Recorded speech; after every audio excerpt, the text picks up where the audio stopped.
Eu tenho 29 anos. Nasci no ano de 1993, 3 anos depois da homossexualidade ser retirada do CID, o Código Internacional de Doenças, e 25 anos antes da transgeneridade ser desconsiderada como um transtorno mental pela Organização Mundial de Saúde. E eu começo trazendo esses dois marcos históricos porque eu acredito que eles têm um grande potencial pedagógico de demonstrar o que é o estigma relacionado às diversidades de gênero e sexualidade. Porque essas ações, elas demarcam uma marca negativa à existência de pessoas LGBTQIAP+.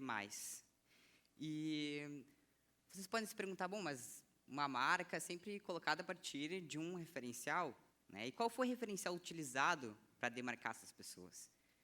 Esse embasamento foi feito na chamada ideologia de gênero. Sim, a ideologia de gênero, que é uma convenção sócio-histórico-cultural que considera como errado tudo que não seja cis, hétero, branco e normativo. E talvez alguém ainda possa ter dúvidas sobre a real vigência, a existência dessa ideologia, e aí aqui nós temos dois grandes exemplos de que ela realmente existe. E olhando para ela, talvez eu possa estar falando para vocês de alguns macrosistemas, ou de coisas que estão muito distantes da realidade, ou da prática de vivência de cada um de nós. E como é que a gente pode tentar, então, se relacionar com os estigmas? E a gente tem dois passos a fazer. O primeiro deles é tentar identificar onde estão os estigmas. E o segundo é identificar, e talvez tão importante quanto, quem são os e as reprodutoras e reprodutores desses estigmas. E aí, para isso, eu gostaria de convidar vocês a um rápido exercício autorreflexivo a partir de uma frase. Essa frase é da filósofa Athena Beauvoir, e ela diz o seguinte: se cortarmos a cabeça de todas e todos que carregam preconceito, seríamos uma sociedade inteira de mulas sem cabeça. Para mim, essa frase fala muito sobre a temática desse evento, sobre eu estar aqui falando nessa temática de conversa, sobre vocês estarem dispostos a me ouvir, e também sobre o segundo passo que eu apresentei. Porque a partir do momento em que a gente se permitir nos auto-reconhecermos como reprodutores de preconceito, a gente começa a se ligar ao estigma. E sabe por quê? Porque o preconceito, a discriminação e o estigma formam uma tríade retroalimentar.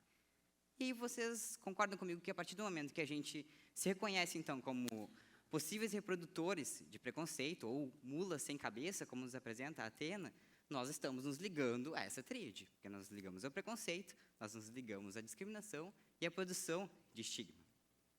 E o que eu apresentei inicialmente, que foi a patologização das diversidades, infelizmente é só mais uma das formas de estigma que existem na nossa população. Mas nós temos outras tantas formas. Como, por exemplo, quando uma mulher trans chega a um serviço de saúde, uma das primeiras perguntas a ser feita a ela é: veio pegar camisinha? Fazer teste rápido? Porque é essa associação de sexualização exótica desse corpo que é feito hegemonicamente, de que esse único cuidado, é o único cuidado que essa pessoa pode buscar desse corpo, um cuidado sexual. O estigma e o preconceito, eles acontecem quando as mulheres lésbicas, ao informarem a sua orientação sexual numa consulta, têm o seu tempo diminuído. O preconceito, ele existe quando as pessoas não binárias têm os seus pronomes de tratamento completamente ignorados. O estigma e preconceito, ele se materializam nos corpos trans pretos quando eles têm receio de fazer a retificação dos seus documentos por medo de uma abordagem policial racista. O estigma se materializa quando, em 5 anos de faculdade, eu não tive sequer uma aula que falasse sobre saúde LGBTQIA+. O estigma, ele existe nos corpos das pessoas intersexo, quando elas são violadas e violentadas logo após o nascimento, ainda na primeira infância. E o estigma, ele se reforça quando a gente insiste em falar de masculinidades e feminilidades a partir de um viés completamente binário e genitalizante. Pênis, masculino, feminino. Vagina, feminino, mulher. Gente, Vocês já pararam para pensar como é que deve ser para um homem trans preto da periferia, aos 9 meses de gestação, pegar um ônibus para fazer um pré-natal? Entende por que essa conta da ideologia de gênero não fecha? E sabe o que tem de comum em todas essas frases que representam realidades? Existe o não. Porque o não, ele permeia a existência do cotidiano de corpos e identidades que não cabem no cis, hétero, branco e normativo. E esse não, ele começa logo na nossa infância. Porque eu não fui o Thales a partir dos meus 18 anos. Eu não me tornei trans a partir dos 18 anos. Eu sempre fui uma pessoa trans. Eu fui uma criança trans. Eu fui um jovem adolescente trans, bissexual, e por isso sempre carreguei esses nãos comigo. Esses nãos no... Essa roupa? Não. Essa cor? Não. Esse brinquedo? Não. Não, essa pessoa aí é proibido de amar. Esse afeto aí? Não. E a partir do momento que eu fui compartilhando com outras pessoas que têm construções semelhantes às minhas, compartilhando vivências, compartilhando dores, eu comecei a identificar que esses nãos, eles também estavam presentes nas falas delas, no desenvolvimento. Quando eu era pequeno, eu corria com uma agressividade de tentar acolher aqueles nãos. Porque acolher eles significava que eu não ia ser rejeitado. E automaticamente eu não ia deixar de ser amado. Foi amor que durante uma boa parte da minha infância eu tive medo de perder. E esses nãos, infelizmente, eles também saem com a gente de casa. Porque eles vão para a escola, eles vão para a rua, eles vão para o ônibus, eles vão para o cursinho, eles vão para a faculdade, eles vão para o trabalho, eles vêm da boca e da mão de um desconhecido.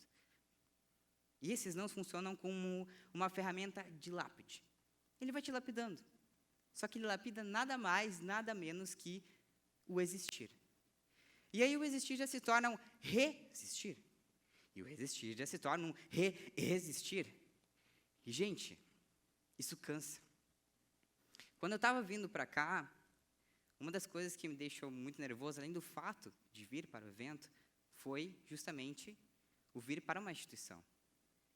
Porque as instituições, em se tratando em especial as universidades, no caso, na sua dureza, elas não são feitas para pessoas como eu. Elas são feitas para o cis, hétero, branco e normativo. E vocês viram que eu falei muito de nãos, né? O não aqui, o não lá, o não dito na rua, o não dito na universidade, o não dito na instituição, o não dito do estranho. E esse não, ele é tão estrutural lá fora que chega um momento ele começa a se tornar um estrutural aqui dentro. Porque chega um ponto em que, realmente, eu começo a pensar, eu não existo. E aí eu começo também a pensar que tudo que eu sinto em relação a não existir, também não existe. E eu vou beirando uma completa loucura. Por isso que estar aqui hoje falando com vocês é uma grande contradição do sistema. Assim como ser trans é uma grande contradição no Brasil, por ser o país que mais mata pessoas trans, e veja só, é o país que mais consome pornografia trans. Eita contradição. E uma grande contradição também porque ao passar desse palco, eu ainda sou uma contradição no momento que eu for ali tomar uma água no bebedouro. No momento em que eu for no banheiro e entrar um outro homem, como é muito comum, e ele dá de cara comigo e sair correndo. Porque ele se assustou? Porque ele não quer estar ali comigo? Mas o que passa na minha cabeça é, meu Deus do céu, agora eu saio daqui, não termino o que eu tenho que fazer, que é uma necessidade básica, ou simplesmente fico aqui. Mas nas duas situações, eu continuo com medo. Eu sou ainda uma contradição quando eu vou lá na padaria do meu bairro, sem usar um top para esconder os meus seios, e eu fico o tempo todo pensando. Quando eu chego no caixa, cara, olha nos meus olhos, para de olhar para o meu corpo. Por favor, olha nos meus olhos e para de tentar me decifrar. Por favor, olha nos meus olhos. E quando eu vou pensando isso, uma ressonância de lembranças começa a me vir à cabeça. Uma ressonância de perturbações. Viado, lésbica nojenta, traveco, mulher homem. Olha ali a mulher de barba. Porque é isso, algumas das coisas que eu já ouvi na rua, por simplesmente não caber na caixa do cis, hétero e normativo. Imagina vocês, agora vão lá para o almoço, interagir com as pessoas que vocês não conhecem, que vão fazer amizades hoje. E aí, em alguns minutos de conversa com alguém que vocês não têm a menor intimidade, alguém só pergunta, mas e aí, fulano, tu não quer tirar os teus peitos? Tu não pensa em aumentar o teu pênis? E talvez você possa pensar, mas espera aí, o que ele está falando? Que abusivo, que desrespeitoso, que invasivo. Pois essas abordagens são completamente naturalizadas socialmente, a serem perguntadas por pessoas trans. Mas quando a gente coloca as pessoas assim nesse espaço, opa, é diferente. Isso é um exemplo de estigma. Quando para a gente é naturalizado e para o molde cis heteronormativo é naturalizado. E eu trouxe aqui muitos exemplos de nãos, exemplos de algumas vivências minhas, e é importante dizer que todas elas ainda acontecem num corpo que tem muitos privilégios. Eu sou um homem trans branco que conseguiu acessar um ensino superior e conseguiu terminar essa formação. Isso me coloca no recorte do recorte do recorte da minha população. E é importante colocar também que, para eu estar aqui, foram um resultado de alguns percursos acadêmicos que eu tive, mas que quando eu olho para eles, eu lembro do quanto foi passar por um processo completamente agressivo de docilização. Um corpo que tem uma voz calma para falar, mansa, que está aberto à escuta, que está aberto ao afeto, que recebeu afeto. E algumas perguntas começam a vir à minha cabeça. Será que se alguém chegar aqui no grito mesmo, vai ser ouvido? E as pessoas que não conseguiram chegar aqui, elas estão onde? Onde estão as pessoas, os corpos e as corpas pretas? Onde é que está a juventude LGBTQI a mais? Eu cheguei aos 29, gente. E as novas gerações? Elas vão chegar aos 29? Quantas vidas a gente vai perder nesse decorrer de tempo? E se chegarem à minha idade, com que saúde elas vão chegar? E isso me faz lembrar de uma mesa, num seminário que eu acompanhei esse ano, há uns 3 meses atrás. Era um seminário sobre violência e abuso na juventude LGBTQIAP+. Tinha uma mesa de adolescentes falando. Eu saí de lá completamente arrasado, porque eu ouvi traumas e violências que eu vivi com a idade deles há 15 anos atrás. E aí isso me fez lembrar de uma frase que toda vez que eu escuto algum tipo de violência, eu acabo voltando a ela.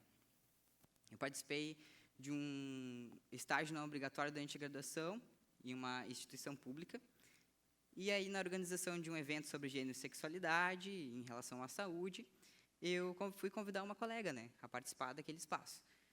E aí quando eu convidei, ela falou, Thales, eu não vou participar porque eu não estou preparado para discutir sobre esses temas, porque eu acho eles muito complexos. E eu fui para casa e, no primeiro momento fiquei pensando, é uma pessoa que constrói políticas públicas, que está se recusando a participar de um espaço de construção desse. Só que quando eu fui para casa, outra coisa me bateu, que foi a frase que ela me disse. Porque daí, pela primeira vez, eu me dei conta de que ninguém me perguntou se eu estava preparado. E eu tenho certeza que ninguém perguntou para aquela mesa de jovens e para outros tantos jovens do Brasil se eles estão preparados. E eu pergunto para vocês teriam coragem de chegar na cara deles e perguntar? Vocês estão preparados para ser uma contradição? Vocês estão preparados para ser estigmatizados? Mas não é esse questionamento que eu necessariamente gostaria que vocês saíssem daqui. Eu gostaria, na verdade, que vocês questionassem a ideologia de gênero cis, hétero, branca e normativa. Que vocês questionem as ideias de construção de feminilidade e masculinidades de vocês. E, de novo, que vocês questionem a ideologia de gênero cis, hétero, branca e normativa. Porque, afinal, é ela quem reproduz e imprime nos nossos corpos o estigma. Muito obrigado.